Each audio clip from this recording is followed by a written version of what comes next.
Assalamualaikum guys, bersama lagi dengan channel Agus Mulyono.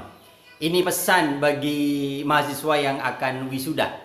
Karena setelah diwisuda, tidak sedikit para lulusan yang kebingungan apa yang akan dilakukan.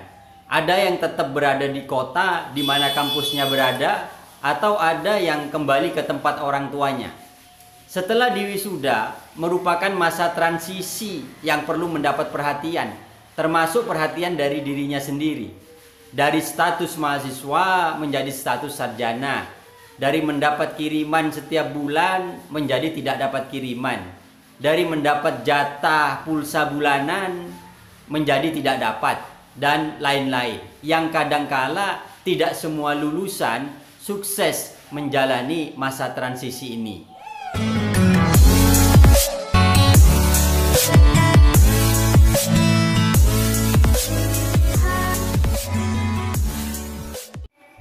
Setelah diwisuda, tidak sedikit para lulusan yang kemudian mengidap penyakit ngangtot, nganggur total, tidak sekolah, tidak kuliah, tidak kursus, tidak bekerja. Penyakit ini perlu diwaspadai karena akan berpengaruh signifikan pada mentalnya. Jika usia muda, lulus sekolah atau lulus kuliah antara umur 16 sampai 24 tahun, di mana merupakan usia emas, kemudian terjadi penyakit ngangtot, maka dikhawatirkan anak muda ini sulit untuk berkembang perilakunya, mental, dan kepribadiannya, sehingga akan mengakibatkan anak muda tersebut menjadi generasi yang membebani. Agar para lulusan dapat melakukan antisipasi agar tidak terjangkit penyakit ngangtot, maka lakukan hal ini. Yang pertama adalah menyadari bahwa realitas di mana pertumbuhan ekonomi yang rendah, ada realitas kebuntuan pasar tenaga kerja, ada efisiensi pada industri yang berdampak pada kecilnya lapangan pekerjaan, bahwa setiap tahun ada kurang lebih 300 sampai 500 ribu lulusan perguruan tinggi, sementara lapangan pekerjaan seperti PNS, pabrik, industri, institusi swasta lebih kecil dari jumlah lulusan. Untuk itu yang kedua adalah jangan memilih-milih pekerjaan asalkan tidak melanggar hukum negara maupun hukum agama. Kalaupun memilih, pilihlah yang berkontribusi nyata pada kelangsungan hidup manusia lainnya ataupun makhluk lainnya. Pertanian, peternakan, perikanan bisa menjadi pilihan. Menjadi sarjana hendaknya semakin merasa banyak alternatif pilihan pekerjaan. Yang ketiga adalah jangan terbelenggu oleh ijazah. Banyak dari sarjana yang seringkali terjangkit ngangtot karena terlalu dibelenggu oleh ijazah.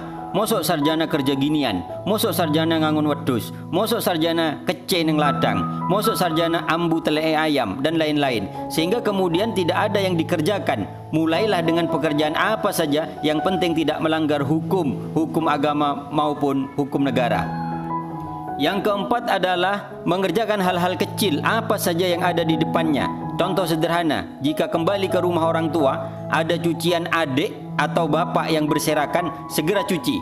Ada piring kotor di dapur, segera dicuci. Ada saluran air yang tidak lancar di depan rumah, segera dibersihkan. Ada baju yang numpuk, segera disetrika, dan lain sebagainya. Yang kelima adalah segera menikah, apalagi sudah ada calon. Dengan menikah akan termotivasi untuk terus berupaya membangun kemandirian. Menikah adalah satu di antara dua buah jalan keluar terbaik yang diberikan oleh Allah Subhanahu wa taala bagi umatnya. Banyak sekali keutamaan yang akan diperoleh dari menikah. Seseorang yang telah menikah akan terhindar dari fitnah syahwat. Menikah akan memberikan ketentraman. Menikah akan membukakan pintu rezeki. Untuk yang kelima ini, Pak Kiai pernah menyampaikan pada santrinya bahwa barang siapa yang menikah atau menikahkan karena hanya silau pada kekayaan calonnya, maka tidak akan pernah pernikahan itu dibarokahinya. Barang siapa yang menikah karena hanya silau pada kedudukannya, jabatannya, maka akan ditambahkan kehinaan kepadanya. Barang siapa menikah hanya karena melihat harta bendanya, maka akan mendapatkan kemiskinan. Barang siapa menikah hanya karena melihat nasab, maka akan ditambahkan kerendahan padanya. Tetapi barang siapa yang menikah karena ingin menjaga pandangan dan nafsunya, dan ingin mempererat kasih sayang, dan ingin ibadahnya lebih baik, maka senantiasa barokah dan menambah kebarokahan itu padanya. Selamat menjadi sarjana, semoga tidak terjangkit penyakit ngangtot, dan semoga dapat bermanfaat untuk kehidupan manusia dan makhluk lainnya, dan bermanfaat untuk kelestarian alam. Wallahu a'lam bishawab. Wassalamualaikum warahmatullahi wabarakatuh.